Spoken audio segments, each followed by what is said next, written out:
Hi, I'm Mariki Salia, a clinical, specialized optometrist in full-time independent practice. We can do anything up to about 50 frame try-ons on a day, and that means that those frames also have to be sanitized. Sanitizing frames is really so damaging to your stock, and we have had to actually write off so much product just because of alcohol sanitization.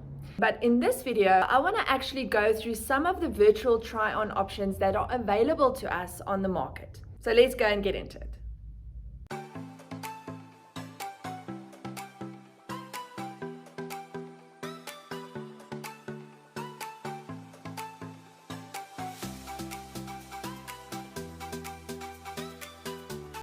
So in this video, I want to actually go through some of the virtual try-on options that are available to us on the market. I've started looking at this solution about 2 years ago, and I really couldn't find something that fit my practice and my business model very well. So I do believe that I found something that really does work, but we're going to go through some of the options and just do a research and development testing on these products to see which products perform the best and which ones are more user-friendly in an actual practice setting.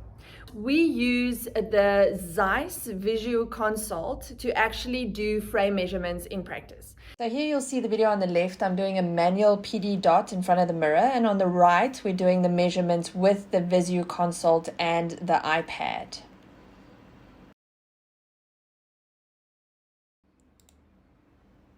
Okay, so now we're going to go into the comparatives. So on this video, you can actually see 3 comparisons. The first one is Lingo, the second one is Zenni, and then the last one is Visionware. They all work on a similar concept where you actually have a virtual try-on, but I want you to keep an eye on the videos, especially Visionware on the right. And what I want to show you is the time that it takes for you to go through the complete process. So with Visionware, the frame is already on, it's fitting well, and there we go, the frame fit is complete. After 30 seconds, I've chosen the frame, I've measured it, I've taken a photograph, and you can actually see that it fits pretty well. Now with Lingo and with Zenni, you go through this process where they actually measure your face, where you actually turn your face side to side, and then you have to put this card on your forehead. Now the card process is a bit challenging because you don't have enough hands to actually press the button and everything as well. But once that is done, the actual system generates an avatar of your face, which then can be used to fit the frames. So now you'll see with Lingo, I've gone into the frame fit there. You can see the frame on my face. You have to turn the picture manually, so the face rotation is not in real time. But you can rotate the face and you can actually see the frame fitting on the face as well. And the actual reality of it is quite good. You can see that the fit is quite sound, but the challenge is that you have to rotate. And there we go. That is the Lingo process. After 1 minute and 40 seconds, it's taken me to finish the Lingo fit. And like I say, the main thing for me there is the fact that you have to put this card on your forehead and then try and actually rotate your picture manually and not in real time.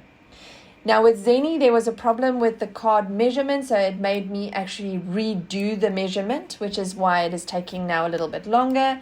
And once that is done and the card measurement is accurate, it'll allow me then to go into the frame fit system. So the frame values, the face values is the same as the Lingo system. It really works the same. And you can see the avatar that it generates also looks pretty similar. And you can then also now choose a frame. And what you do in the same concept as in the Lingo concept, once you have the frame on face, you literally physically rotate the picture with your finger to be able to see it side to side. It's not a real-time rotation. And the time that it takes to finish Zenni is 2 minutes 50 seconds.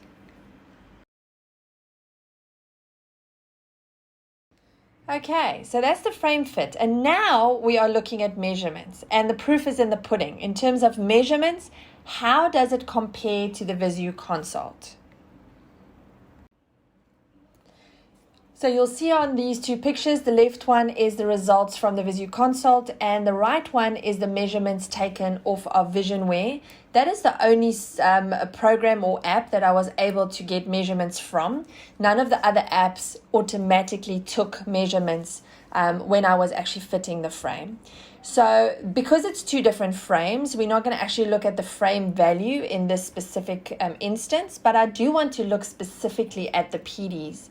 And you'll see it is actually amazing. If you look at the right PDs, they are 29.5 on the Visio Consult and 29.4 on Visionware.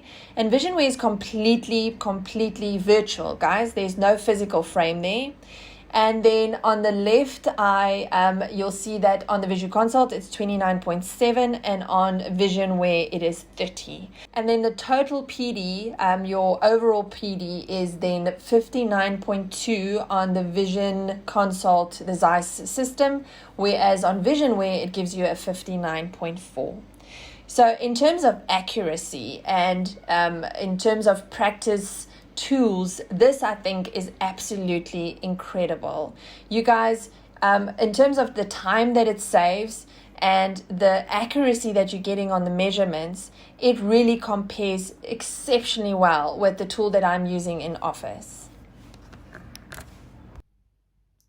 So in terms of virtual try-on, there are also other options for in-office use, like Fittingbox and Ditto, where Lingo and Zenni tends to be a more online platform. The Fittingbox and Ditto functions will also be very user-friendly for in-office, similar to Visionware. Now, let's compare these in terms of pricing. So when you look at the Zeiss system that I currently use in Office, I spent about $5,500 on that system, including hardware. Now, when I did this video, I wasn't able to access Fittingbox or Ditto to try them and compare them with any of the other options, but I was able to try Visionware, as I was showing you guys earlier. So in terms of pricing, like I said, the Zeiss system was $5,500. I know that Fittingbox is approximately 3 to 4 times more expensive, and that only includes the software license. It is not including hardware. Whereas with Visionware, that is going to come in at a fraction of the price of the Zeiss system. Now, at the end of the day, for me as an ECP, for me as a doctor, it comes down to a few things. The first thing is price. It has to be, price friendly, and it has to work in my business. And then obviously the Visionware system comes on top where that's concerned. Then the second thing is time. How long will it take me to actually use the system in Office? And again, compared to the Zeiss system to the Visionware system, the time spent on a measuring and a frame fit is a lot less on Visionware than it is on the Zeiss system. And then the third thing is accuracy. Now, like I showed you guys, accuracy in terms of Visionware is absolutely insane. And that was done on a virtual frame. So we're expecting that on a physical frame, the measurements will be even more accurate. So when it comes to the Zeiss system, again, compared to the Visionware system, in terms of accuracy, Visionware is absolutely spot on. And that is really the most important thing when it comes to measuring tools in Office and making sure that your results are actually great coming out at the end. So guys, that is my video on virtual try-on. So like I said, we compared a few systems. We compared Zenni, Lingo, and then Visionware with the Zeiss Visio Consult system. And when you look at all of this, time consumption, price, and then a performance in terms of accuracy, Visionware comes out on top. Right, so I would really recommend this product for any ECP, and I will be using this in my office going forward, and I'm really excited to see what that is going to do for my business. Right, hope you guys enjoyed it, and remember, we are blessed to be a blessing, so go out there and change some lives.